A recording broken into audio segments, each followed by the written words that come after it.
my name is David Frame. I'm Dean of the University of Management and Technology and Director of its programs in Project Management and Acquisition Management. We will be presenting you a three-part series on contract management that highlights the wisdom of Tom Block. Tom is on the UMT faculty and is perhaps best known as the world's leading expert on project management offices. He also has a high level of expertise in contract and procurement and is very well qualified to share with us some of his insights into the contracting and procurement process. He spent more than 20 years in this area, both as a buyer of services through contracting and then also as a vendor who tried to obtain contract work by writing proposals and going through bid processes. So let's take a look and see what Tom has to tell us in these three areas. The first interview that I'm carrying out with him will be looking at the earliest stages of the acquisition process, focusing on making bid-no-bid decisions and also on writing effective proposals. The second interview will take a look at the actual process that's carried out when buyers review proposals to make the award. And then the third interview will talk about the contract administration phase of contract management. So let's take a look and see what Tom has to say.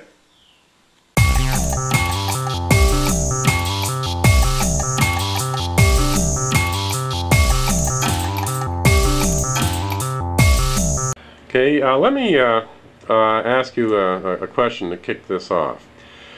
If you're going to be a successful contractor, what do you need to do in the earliest stages of the solicitation process? That's a great question to start off with, because what we really have to do is get out in front of the proposal cycle as far forward as we can. If you're waiting for the RFP to come out, then you're too late, because somebody else has influenced the writing and the information that's in the request for proposal. And we want to make sure that if we're interested in this type of business, that we actually can influence the proposal in some way. So we got to look at some information that may be available early on. For example, if you're working with the government, there's things called the Federal Register, which will announce certain things that an agency is doing. And there's also their annual budget, which is going to be put out. So you can look at agencies and see what kind of information they're going to be funding and what kind of systems they're going to be funding, and look at that as far as the initial information. And then start your sales cycle to get people into the organization, to talk to people and see what their really thoughts are. One thing that really helped us a lot is to get together with our technical people early on and put together a work breakdown structure, put it out in a nice printed out format, looked like an organization chart, very colorful, and actually go into the client's organization and walk them through what we think the scope of work is. And here we are now able to get more information from the client and also be able to influence them on our thinking. So the earlier you can get out in front of the RFP, the better off, because once the RFP has been issued, in the government's side particularly, that most of the dialogue has been stopped, and then it becomes a formal process of questioning and answering. Now, do you find that the clients are receptive to having potential contractors coming in and discussing some of the technical aspects of the future solicitation? I find that they're more than willing to talk to about it until the RFP is issued. After the RFP is issued, then there's a big silence. It's like a curtain coming down. So you want to get out there and be able to talk to them, and they're also, a lot of them have a lot of stake in the game already, because they maybe have spent 2 years putting together a solicitation, and they don't want to put a solicitation out on the street that no one's going to bid on, because then it's a waste of money and it's going to require a lot of explanation, not only in their agency but also in front of Congress. So they are receptive. Now you got to be careful though, that the agency also wants to make sure there's a competitive bid going to take place. So they're going to be telling you nice things about your organization, that they believe that you're the you got the right solution, but they're going to be telling other people the same thing. So you got to be very selective on what you hear, making sure you're very professional in your approach and really looking for and understanding what the client is looking for and what you can deliver.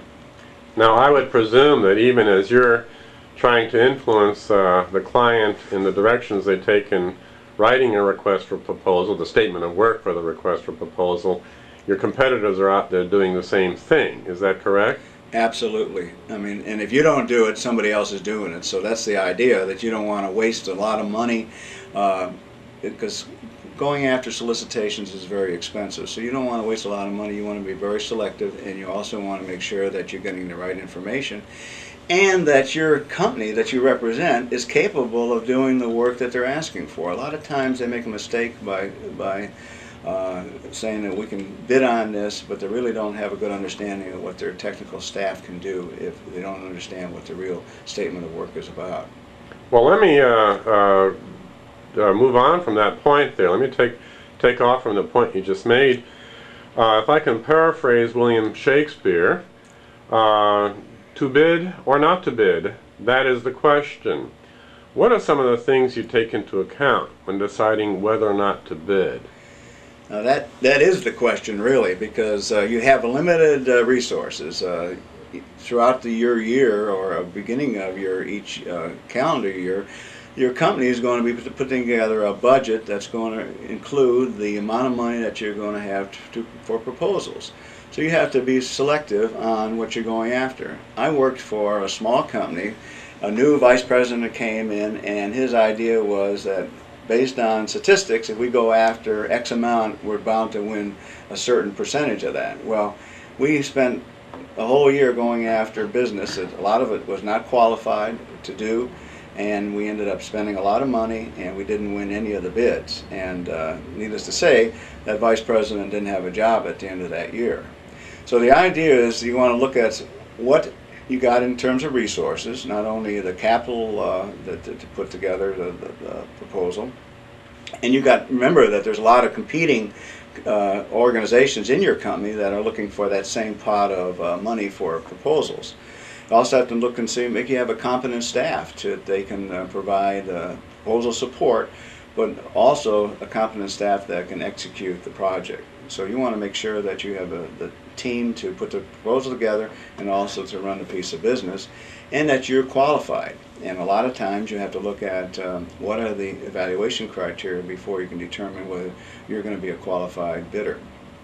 Okay, now when you look at whether or not you're going to bid, certainly things like financial criteria must be things that you take into account as well. What are some of the other business issues that you want to check out to see whether or not it's worthwhile bidding on a given request for proposal? Well, the business issues are, first of all, how do you think that the proposal is going to be constructed? Keep in mind that we still haven't got the proposal. We're trying to gain intelligence from the agency. So if they have an idea that they're going to, say, have what they call a fly-off, where you're going to have to invest a certain amount of money to put the solution together, and they're going to test your solution against their own evaluation criteria, there's going to be an investment. Does your company have the capital to invest in that type of piece of business? Is it a cost-plus contract, or is it fixed price? Does the agency want a state-of-the-art vendor, or do they want somebody that can just put together the pieces that are off the shelf? You're also going to look at, is your team fully qualified? And most companies don't have the full qualification in some of these large contracts. So you're going to have to look at vendors that are available, subcontractors that are available that you can work with, and those have to be negotiated prior to putting together your team for the proposal. So there's capital, there's resources, how the contract is going to be organized, and can you deliver with the team that you have available. Okay, now this leads to another question I have here, and that is you're trying to decide whether to bid or not to bid, and you have ultimately this thing called a request for proposal sitting in front of you, and in the request for proposal there's a key component is the statement of work, which describes what the work needs to be what work needs to be done if the award is granted to you. To what extent are you reading between the lines of this RFP? In a sense, bidding on a contract seems to be a bit science and a bit art. Well, we'll be talking a little later about the science component.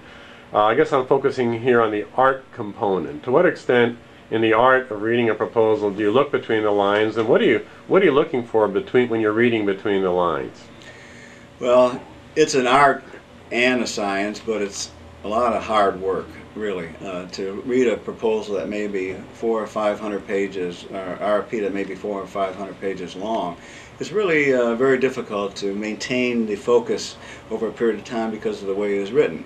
There's also a lot of things that are hidden in there. For example, if you look at the evaluation criteria, if they were looking for one of the evaluation criteria may be technical, and there's a high percentage of the score will be in technical, then you can assume that the organization is looking for a vendor or a contractor who is very technically qualified and maybe state-of-the-art noted for.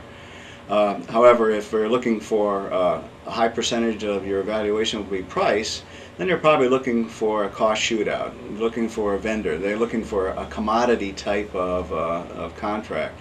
And if you're state-of-the-art, they're not looking for solutions. They're looking for pieces that can be put together and quickly assembled. So you're looking for a delivery type of company.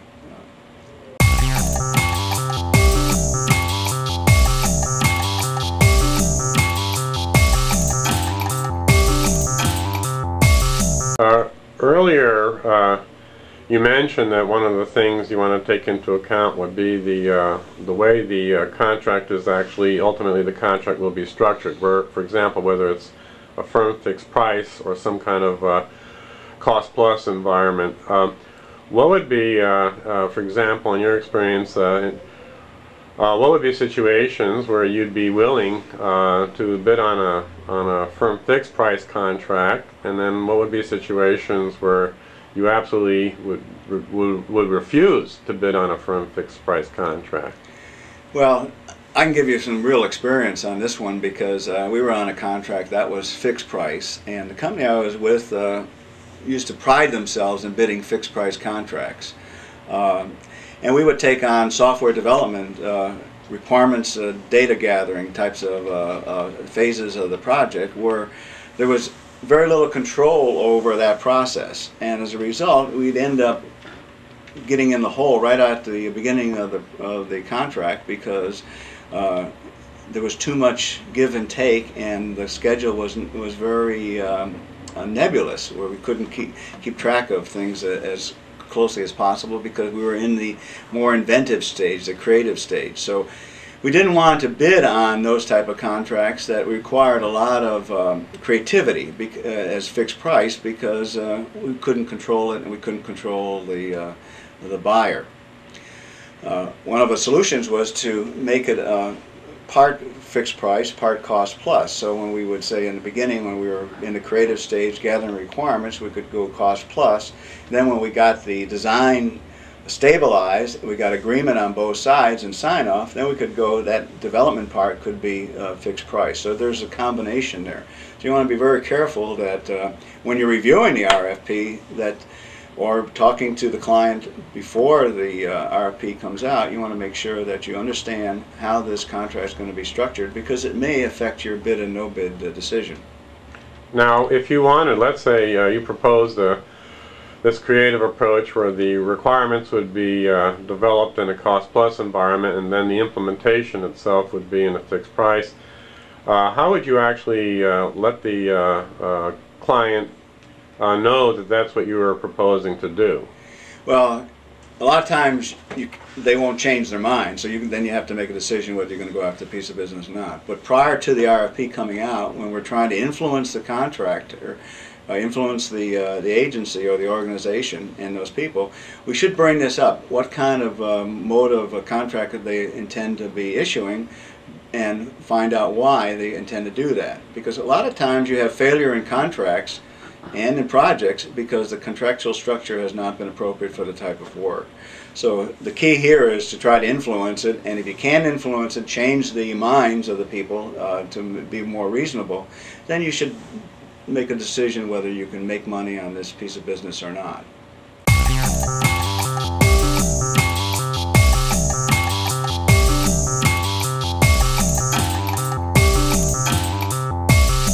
This leads to another interesting issue, and that is as you're trying to decide whether to bid or not to bid, and as you're scoping out what it's going to take to do to actually physically write a proposal, there are a lot of questions that remain unanswered. There are a lot of things you don't know. You're really flying blind, and the contract processes very often allow you to get information from the client. What kind of interaction do you have with the client to answer some of these questions? What are some of the procedures that contracting allows you to follow? Well, a lot of times the contract, as the RFP comes out, first of all, let's go back and say, I want to influence the RFP, okay, and I want to have a lot of dialogue as much as I can, as much as the agency will allow, so to speak, because they're on a time schedule to get a request for a proposal out also, so they don't want, they're being hit by a number of vendors and being pushed in a number of ways based on what that vendor thinks is more advantageous to them. So that at one point they're going to have to come out with a decision, and that will be the RFP. Now, during this process that we're talking, prior to the RFP coming out, a lot of the focus has been on the technical solution. Not too much on the management plan, not too much on the terms and conditions. So when the RFP comes out, you want to make sure that those people are looking at the entire proposal. And then you'll see in the RFP itself, there may be a certain date will be established, and they're going to call this a bidders conference. And here they're going to ask people that are interested to come in and listen to the agencies talk about what their general idea of the contract is, and then ask for questions. Now, the first time I went to one of these bidders conferences, I felt that this is an absolute waste of time. They talked about in generalities from the stage. They asked for questions. Nobody asked any questions. I had questions, but I wasn't allowed to ask any, because the idea was that we don't want anybody in the audience to understand where we're coming from, what our strategy is going to be on bidding, and there was an idea that you could gain intelligence from these questions that could be asked. So I thought this was an absolute waste of time. We had our proposal manager there, we had the sales manager there, we had the project office manager there, we had the project manager there. Now, what turned out subsequently is that we did get a lot of intelligence because we found out who were the bidders that were attended this. They gave us a list of the companies. We could look down and see now, based on the companies that were there and the size of this contract, who would be the real potential competitors in this bid process. The other thing that we came out with is that our team lacked a certain technical skill, but in the audience, representing a company that had this technical skill, we immediately jumped in there and tried to get them on our team so we could have a stronger team and a stronger solution when we submitted our proposal. So the bidders conference is one way of interaction. The other end, after the RFP comes out, they're going to give you a date and saying by a certain date submit your questions based on your review of the request for a proposal. Again, you got to be very careful because you don't want to let anybody know what your strategy is or your possible solution. The other thing, the agency will balance the playing field because for every question they'll give an answer, and everybody that was in the bidders conference or on that list gets the answers to those questions. So a lot of times you can, reading between the lines, you can figure out who is really serious about bidding based on the questions that they ask, or who is so naive that they ask the question that will allow us to get some intelligence on what their strategy or approach to the RFP is. So you got a whole bunch of questions that need answering, but you've got to be very careful about actually asking these questions. But particularly because you're saying by the very act of asking the question alerts your competitors into what directions you're going. Okay, so in the end, then, when you, because I know you've bid on a lot of potential projects. Let's say after the bidders conference, do you get together with your colleagues and then try to answer? Because again, a lot of the questions still aren't answered. How do you finally make a decision about what the answer should be that you'll be using as the basis of going ahead with the actual physical writing of the proposal? Well, after the bidders conference, we would get together with the technical team and we'd discuss what we heard, and they would talk about what they have read in the request for proposal, because at this time the RFP should be out already. But again, if you're not going to gain much information once the RFP has been released. So the whole key is that if you're going to influence the proposal itself, you got to get out in front of the proposal before the RFP is released. But we will then decide, okay, based on what we heard, this is the way we're going to go. Do we have the staff that can support that? Do we have our proposal team in place? Do we have the resources in place? And can we do the job? And that's the key. Can we do the job? Because we're going to have to make sure that the management plan supports our technical solution. Okay, now, in the years that I've been involved with contracting and bidding on contracts, one of the things perhaps I'm a little paranoid on these things. One of the things that have always concerned me in the groups I've been with is to what extent is the RFP wired? Okay, wired is a term we use in contracting procurement, meaning that basically the winner has already been predetermined. Whether that's legal or not from a contracting point of view is immaterial. What are some ways that you can determine whether or not an RFP is wired, and then what do you do when you encounter that? You just walk away from this particular procurement, or do you decide, well, we're going to go ahead and bid anyhow? Well, again, we go back to what we call reading between the lines, because, for example, if you have a specific location that the client wants you to occupy, and you don't have any presence in that location or in that geographical district, you may begin to wonder who is there, and if that's the way the buyer is leaning towards. You may be able to, through negotiation after the award, or not after the proposal has been submitted, to negotiate that kind of things out of there, or you may have to sit down and say, they indicate that they want a specific contractor, not per se in the written language, but by the indication that they want a project manager located within 15 minutes of the headquarters. They want somebody with so much experience in the agency, so many years of project management, and there may be only one person in the area that has that qualification. So those are indicators, and by and large, I would recommend not bidding on something like that, because somebody has gotten into the agency ahead of you before the RFP has been released, and maybe not wired to that extent, but certainly influence the buyer.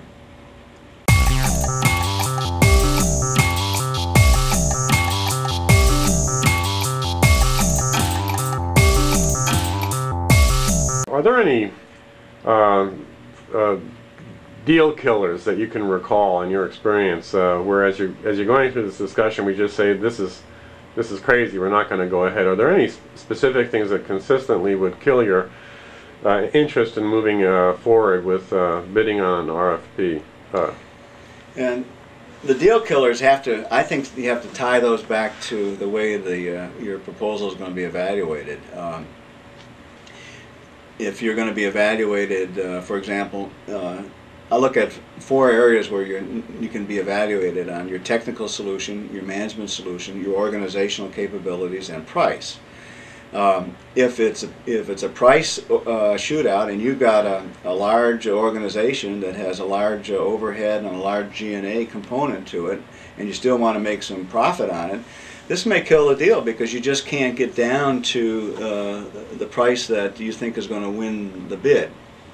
And a lot of times the salespeople can get some intelligence and say, okay, this is a number you really have to shoot for when you get down to your costing. You may not be able to do that.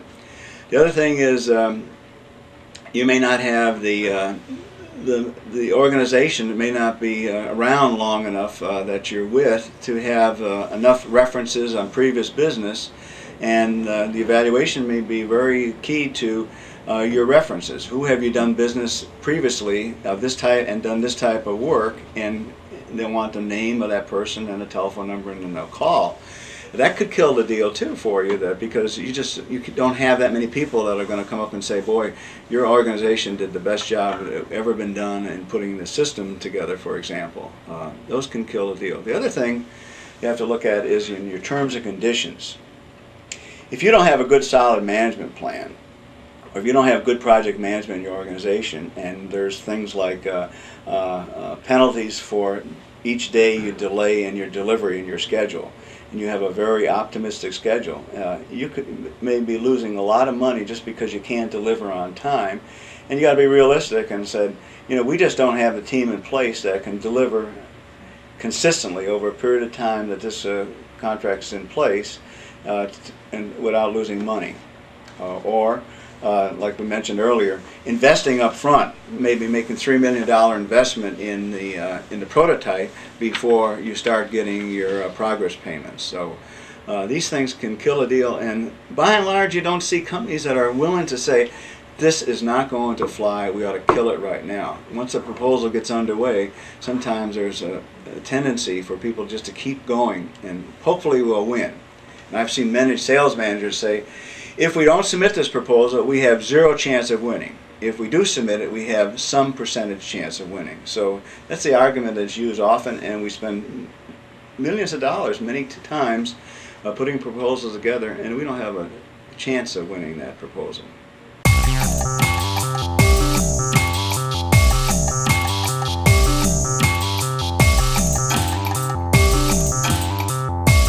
That leads to an interesting question, because now you're getting into some of the dynamics of the people who are making the bid-no-bid decision. So you've got some obvious players. You have someone from marketing sales in that group. You'll probably have the input from senior management, who has various strategic goals that they want to see achieved. You'll have people from the technical group as well. Hopefully you'll have some people from project management, let's say the project office. What are some of the tugs, the pushes and pulls that that go on behind the scenes when you're making a bid-no-bid decision with these different stakeholders, and how ultimately did the conflict amongst the stakeholders get resolved? Well, the resolution of that is normally at the highest level if there's still conflict existing. You've got people that are on this review team that come from various sectors in the organization and have different motives. For example, the salesperson wants to push this as hard as they can because their bonus is going to be based on selling this piece of business. The vice president in the organization who is responsible for getting this piece of business wants to go after it because this is the only way they're going to get revenue through this bid process. The legal people, on the other hand, are looking at, what is the risk of the corporation if we go after this or we default on the contract. It can be very serious if you default on a contract. The financial people want to say, okay, what is our upfront money? How much are we going to spend to win this piece of business, and what's our payback once we start doing the work? So you got this conflict that goes on, and by and large, it becomes groupthink. Over a period of time, there's going to be a lot of backdoor talking, a lot of meetings outside of the committee, the review committee, and sometimes you'll come in there and everybody is on board, nodding their head, even though in their heart they believe that this is not a real good piece of business. So it's hard to tell, when people are just going through the nodding phase and saying, well, I can't do anything about it, I'm just going to let it go anyways, or they're really strongly adamant about killing the proposal before we lose too much money in the effort. What would be the perspective, say, of the technical team members? You had mentioned the finance, the marketing, and the business perspective. What are the technical team typically pushing for, and what's the strengths and the weaknesses of their perspective in this early decision-making stage? Well, my experience has been with a high-tech company and was very aggressive in pushing new technology.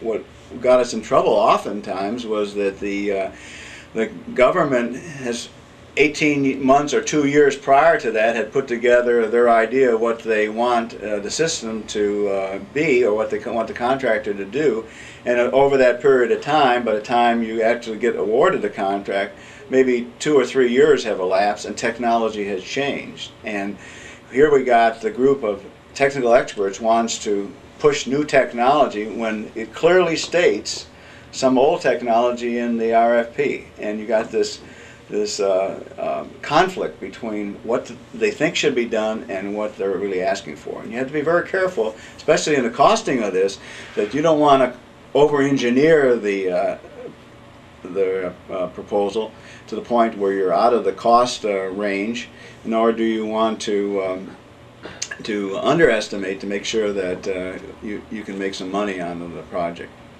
Now, on the bid no bid panel, let's call it, who can actually, who's even qualified to say no to the technical team, because in a sense they can always use their technical insights and authority to blow away everybody else. They'll say, well, you just don't understand what's going on here, let's explain it to you. So who can push back on the technical perspective during this bid no bid decision stage?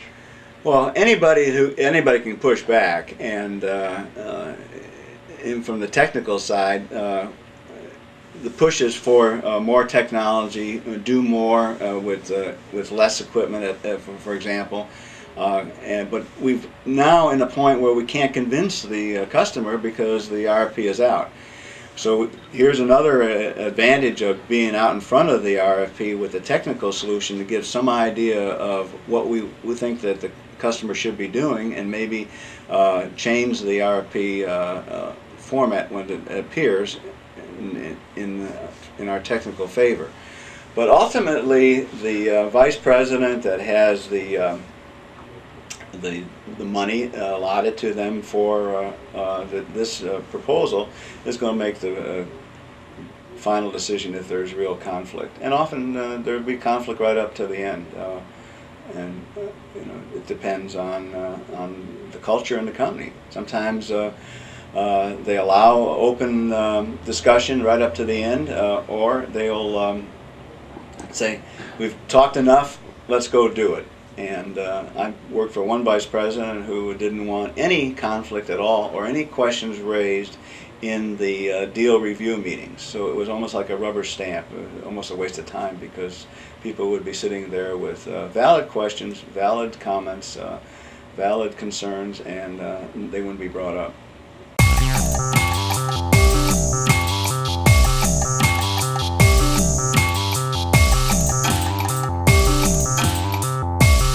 Okay, let's switch gears now. We've talked about making the bid no bid decision based on review of the RFP and the organization's capabilities, these kinds of things. Let's say the decision has been made to go ahead with the proposal. So let's talk about now, let's now talk about physically writing the proposal. My first question I have for you is, it's often noted that writing a proposal is a project in its own right. Do you agree with this perspective? I absolutely do. Consider large proposals, which the expense could be up in millions of dollars, and in some cases I've worked on proposals where we spent $5 million because we costed everything out from the time the salespeople went and visited the client before the RFP came out, and all of the proposal team right up to the end, which sometimes after the RFP has been released, you may spend another 6 months to a year trying to get the proposal pulled together based on delays because of questions, and the original schedule may not be able to come out because the customer can't answer the question. Schedule has to be prepared for the proposal. And you can imagine if you got multiple vendors, you got a technical solution that requires hardware, software development, communications, training, all of those aspects of a complex project. There's going to be complex sections of the proposal that have to be written, and these have to be written in terms of some are dependent on each other, so it requires a good scheduling effort to make sure that the writers are brought on and making sure that the reviewers are there, the editors are there, and we look and see when is our delivery date for the proposal, because often you're going to be asked to deliver it at a certain time, at a certain location, on a certain date. And you better not be late, because if you're late, the door closes and all of that effort that you put into this proposal, all of the money that it's cost to put the proposal together goes out the window, because the proposal will not be accepted because you missed the deadline. So it's extremely important that you have a schedule, that you know when you're delivering, you know how long it's going to take to produce the proposal, whether it's going to be electronic, whether it's going to be published, when it has to be reviewed, when it has to be written, and the delivery time. We had a case where we had to deliver out in Dayton, Ohio to the Air Force, and it was in the winter and we were going to fly it out there, but we also wanted to make sure that if we couldn't take off, that the proposal got there. So we had 2 sets of proposals, and these were truckloads of proposals. One go by truck and the other go by air, to make sure that we made the right delivery time. Now that's one schedule, and that's the proposal itself, and that's a project, and the proposal manager working with the project office can put together a very solid schedule, and you have to review that schedule and update it just like you would on a regular project. The other part is kind of hidden is the fact that you have to put together a detailed project plan with all of the Gantt charts, with all of the critical path networks, with the work breakdown structure, the staffing profiles, all of those kind of things. And that requires some assistance by the project office with the project manager to come up with a management plan that supports the technical solution. So both of those are very important plans, the proposal plan and the plan of implementation of the project once it's awarded to your company. Okay, so that's an important distinction to make, is that clearly when you're writing the proposal, the buyer wants to see what is your plan to deliver our solution, and there you have to plan. If you don't have the plan, you're not going to win the award. And then you also have the other planning effort of how do we plan this proposal development effort, okay, to write the proposal so that we do a good job and meet our various deadlines and our own internal budget requirements. That's great. Okay, well, when you were writing proposals and treating the proposal writing effort as a project, did you actually ever in the old days use things like PERT charts and Gantt charts? Did you have a war room put together for the proposal development effort? I'm talking here obviously about larger project proposals. Well, every proposal team had its own section, and it was important that these were secure locations, because there was indication many times that intelligence was getting out outside the company. The other thing that we were concerned about is that you may be bidding with a subcontractor on one proposal, and on the other side of the wall of the proposal major area, you may be bidding against that same contractor on a different piece of business with a different agency. So you have to be very careful how that is selected out. But that would be the war room. We would put together the proposal itself, and we'd storyboard the proposal, and we'd also use the project management tools. We would produce a work breakdown structure for the proposal effort, and also the one for the proposal management plan. and we reviewed Gantt charts. And as the office manager for the project office, I would do a weekly briefing with the proposal manager, with the proposal team, on where we are, what we have coming up, and where the pitfalls may be because of some handoffs that have to take place. And we will also watch when the technical solution had been stabilized enough so we could start bringing the costing team in to start doing the costing. Because here was the gap that we saw, where if you're going to deliver 11 routers in your technical proposal, you want to make sure that you've costed 11 routers. And it's very embarrassing when the government review team will call you and say, in your technical proposal you have 11, in the cost proposal you have 15. That means that sometimes during the hashing out of the technical solution, they decided that 15 was too many and they reduced it to 11, but the costing people weren't informed. So there's a gap there that takes place if you don't have this thing clearly coordinated. And somebody, in addition to the proposal manager, has to kind of look at it as a management effort. Would that be in part the role of a project office to coordinate? I mean, someone has to own the coordination between the cost proposal, say, and the technical proposal. Where would that reside? Well, it normally resided with the proposal manager, and in the large company that I was with, we had a costing group, and it was a costing manager. The proposal manager, the project office manager, and the cost manager would get together, and they would be kind of the people that would be overseeing the effort in the proposal. The writing of it by the proposal manager, getting the team together, the technical solution, making sure that that's put together, the costing by the costing people, and the management plan that goes into the proposal by the project office, plus assisting the proposal manager in keeping track of the proposal effort. Okay, so I presume that you would have checklists of things to check, and one of the checklist items would be, let's make sure, let's go ahead and do a traceability analysis to make sure that the technical content and the cost estimates are in line with each other. Mm-hmm. And that would be done near the end of the proposal, because that's when the solution finally gets solidified, and there's no more time to do any more tweaking. So you find that we got to go with this, and then you get the information. But you have to remember that the cost proposal can be very voluminous. You take a 5 or 10 year contract with some of these government agencies, and that's going to be a very thick proposal, and it's going to take some time to get that out. Plus, the costing proposal has to be reviewed, just like the technical proposal is reviewed during the pink team and the red teams.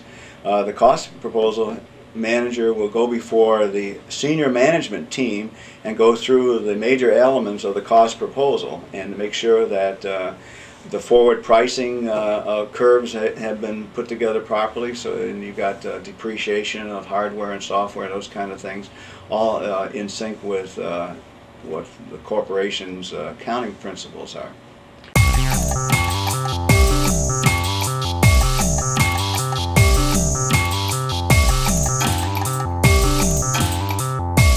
You just mentioned the pink team and the red teams, and I'd appreciate if you could explain to all of us here what they do, because I know one of the problems, if anyone's sitting there responding to an RFP, one of the big problems you have is that the team who's writing the proposal gets very enthusiastic about these brilliant solutions, and they have these incredible insights into what will serve the client, and the client's going to love this and love that and so on and so forth. And I know that companies invented pink team and red team reviews to create a little bit of sanity in this whole process, to make sure we're down to earth. So could you explain how the pink team and the red team reviews help us to keep our proposals more or less on track? Well, it's called a quality review at that point, because you're looking at the quality of the proposal, and from the pink team standpoint, early on, not too early before they actually begin writing, but after they've done maybe the first draft, and come in to make sure that everybody is in sync, because people have a tendency to not reread the RFP once they've read it once, and sometimes they have missed something. So it's good to go back and have people with fresh eyes look at, have the proposal team actually brief from the different section chiefs of the section of the proposal what the intent of is, and what they're going to be bidding. Some organizations, and the one I was with, had a team before that, and that was the blue team.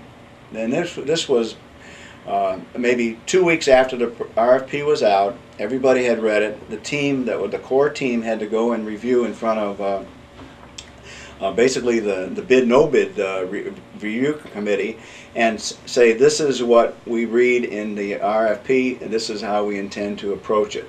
What are the gaps? You know, and the proposal manager may get up there and say, I don't have enough staff to get this proposal ready. I haven't been able to get the borrowed resources in to do the writing. And somebody there would be given the requirement to help the proposal manager get the staff done. So that was the concept. Okay, then we go to the pink team, and now we've already done some writing. We want to make sure that the writing is on track and that we're following it according to what the format is of the agency. And here's where a lot of companies make a critical mistake. They try to revise the format and say, this doesn't make sense. Well, it may not make sense logically, but you want to stay with the format that's been prescribed, because that's the way you're going to be evaluated. And you don't want to leave any gap in the evaluator's mind that something hasn't been addressed, because they'll just give you 0. So we want to make sure that the team is on track and moving, and the staffing is there, or there may be some sections that haven't even been addressed yet. For example, one thing that always gave us problems was resumes. And you have to give a representative sample of resumes. You may have to have key players on the project that are going to be there for a year, and you have to commit to them to be there. But the resumes have to be in a format that's given in the RFP, and no company has that format. And everybody has a different format in their own resume. So you got to pull all these together, and you want to make sure that terms that are used internally in the company, for example, the company I was with called the manager of the project an account manager. Well, if you said account manager 10 years and they said 10 years of project manager, they would give you 0, because you didn't mention project manager. So you had to change those terms, and that required quite a bit of work. So don't forget that there's a lot of effort in just getting resumes pulled together and reviewed to make sure that they're in the right format and they're easy to be evaluated, because many times it could be the largest piece of the evaluation would be in the people that you're going to provide on the project. Now, if I could interrupt just a moment. So then the pink teams, part of their job is to look for this kind of internal consistency. Is that it? Yes. Okay. So they'll be, as you said, they're going to be doing. They're going to go back to the original RFP. They're going to make sure that everything's formatted properly, etc. Early on, before you've committed yourself to a major document. Yeah, the pink team members will be given sections of the RFP that they're going to be looking at, and they're going to be reviewing, so that they can be brought up to speed what the requirement is before they go in and read if the requirement's been answered. And this is, you know, here we are in the draft stages, and you may have some critical gaps in the writing itself at this point, because the information hasn't gotten together. But when you move into red team, that's a different story. Now you're near the end of the proposal effort, and you are actually coming in as a red team member to grade that proposal like you would if you were the government agency or the corporate agency that's going to grade that proposal. So you have a checklist, you have a grading scheme, you have what we used to give out called gouge books, which would be different sections of that in different parts of the RFP that relate to each other, and you're going to have to see if your RFP answers those questions. So we would then have a meeting at the end of the red team day, or 2 days, whatever it took, depending on the size of the proposal, and then we'd give the score, and then the head of the red team would go back to the proposal team and give them a debrief on what we saw and whether we were grading them high, low, or what, but we had to call the shots as they were. Now, what would the proposal development team, because at this stage you said it's late in the cycle, okay, so what are they going to do in the next, say, remaining 3 weeks or whatever? Are they scrambling to make the proposal more in conformance with the red team's guidance? What are they doing after they get the feedback from the red team review? Well, hopefully it's not too bad. My personal experience is I was on one that was red team was scheduled just before the Thanksgiving weekend. So we were looking at Thursday, Friday, Saturday, Sunday as the holiday for most of us, and we came in there on a Wednesday. We did the red team.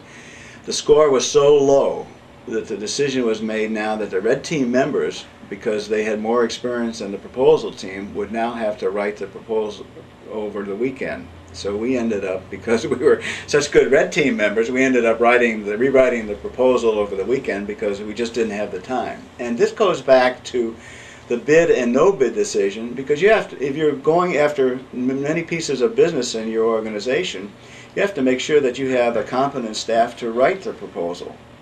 And when you get down to maybe the second tier writers, and you can't give a responsive proposal, you're putting the reputation of the company on the line. And so you end up wasting money with all of these people that wrote a inadequate proposal. Now you're bringing in very experienced people to rewrite the proposal. So the question is, did we select the right people to write the proposal in the first place? And the answer is obviously no, because they didn't have enough experience. So there's a point where your experience level gets so low that you almost can't have to say no bid because we don't have the competent staff to respond to the proposal. Well, that gets to an important costing issue here, because if you put your very best people writing the proposal, they're not doing, say, the project work. And how would you resolve that type of an issue? Well, that's always been a major issue, is a lack of enough staff to go around. A lot of these proposals are written after normal hours, so that you would end up, and this is where it becomes very tough, if you're on a project and then after that project you go to another location and you work on writing a proposal. It becomes very difficult, and when you spend 7 days a week, 14 hours a day working, for 3 or 4 months on something like this, it becomes very difficult. So the key, we found that didn't work too well. We thought that it would be best to put full-time people and go after fewer deals, so that we would have a competent team that would represent the corporate reputation. Because this is, when you read a lot of garbage from the client side, you're not helping your cause in future business either. So sounds like you got to watch out for burnout also. If people are working 16-hour days, month after month, ultimately you're burning out your most valuable asset, which is your people. Let me just give you a Sure. personal experience there. I was cost manager of this costing team that we had 33 different proposals in process. These were federal proposals, state and local proposals, and some private sector proposals. Each weekend we would go through major reviews of these proposals that were going to be delivered maybe the following week, to go through the cost review that I mentioned earlier. Over a 2-year period I never had a weekend off, and most of my people would end up almost sleeping there in the office overnight during this last part of the proposal delivery phase. So it becomes very, very difficult on the people, and you have to recognize that burnout. And with burnout you can make mistakes, and certainly when you're talking about millions of dollars, putting the decimal in one different spot can make a big difference when you're accumulating all of these cost numbers. Now, if I can get to the reality of wins and no wins when people are bidding on contracts, you've been doing this a long time. On a gut feeling basis, what do you think would be acceptable win rates on typical large acquisitions? And I know the best answer is it depends. I know that's the best answer. So I'm looking for an answer other than it depends. Just again, can you give us some rough rules of thumb, some rough guidance on what are let's say, unacceptable win rates, which would have a big determination as to whether you're going to bid or not. If you think there's only a 1% chance of winning something, why would you spend $1 million? So that's not very helpful. So, you know, to say a 1% chance. But what kind of win rates can people expect to encounter when they bid on these types of competitive contracts? Well, in the company I spent a lot of years with, we felt that if we won 10% of the deals we went after, we would have a great year because these were such large contracts. And you also have to look at the competition. Who are the qualified competitors in the process? Certainly if there's 5 competitors, you only got 20% chance of winning. You get down to 2, you got 50%. But if you only won, you got 0% of winning because it's now a sole source and it'll be thrown out of the competitive process, or people will dispute the solicitation and it'll eventually be thrown out. So you have to be selective, but you also have to make sure you have enough in the funnel to have to meet your revenue numbers. And that's one of the business decisions, is I got to look at pieces of business that I'm going to go after over that year that I can match if I win these, if we win these, will they meet our revenue targets that we've been established before the beginning of the year.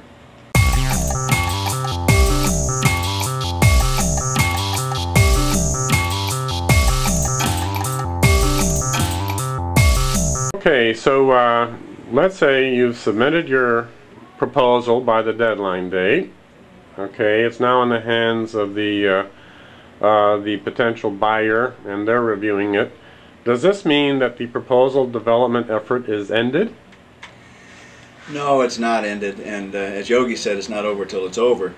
But we want to make sure that we don't spend too much money on having the whole proposal team together. So we're going to have to downstaff the entire, not the entire proposal team, but most of it, and leave a core team in place. We normally give a lot of people time off because they've been through an intensive period. Maybe have a little get-together, a party to recognize the fact that they put a major effort onto this proposal, and we want to recognize that they've done a good job. But there is a lull there between the time you submit the proposal and the time activity starts again, because now you've got the buyer reviewing the proposals, and you're talking about proposals, hopefully that it's a competitive bid, and they're going to start putting together questions and on your proposal, and then they're going to send them out to you, and then you got to get your core team together to answer these questions, and you're going to be given a certain amount of time to answer them, and so the team is in place.